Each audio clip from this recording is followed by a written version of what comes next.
अकाउंटमध्ये. मग तुमचा अकाउंट मॅनेजर टॅलेंटेड आहे का? तर तुम्हाला टॅलेंटेड अकाउंट मॅनेजर घ्यावा लागेल.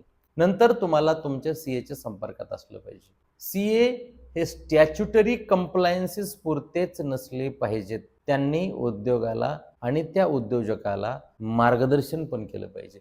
जनरली सीए लोकं मार्गदर्शन करत नाहीत. तर तुम्हाला पहिला सीए काय करतोय हे तपासण्यासाठी दुसऱ्या सीएची गरज लागणार आहे. पण जरा उद्योग मोठा झाल्यानंतर. एवढं लवकर नाही लागणार कधी-कधी आणि मोठं झाल्यानंतर ते करायचंच. उद्योग आम्हाला खूप सगळं शिकवतो. पण शिकायची इच्छा असेल तर. तरकाट्या करून उद्योग कधीही मोठा होत नाही. यशस्वी लोकांच्या यशाच्या कहाण्या आम्हाला मोटिव्हेट करतात.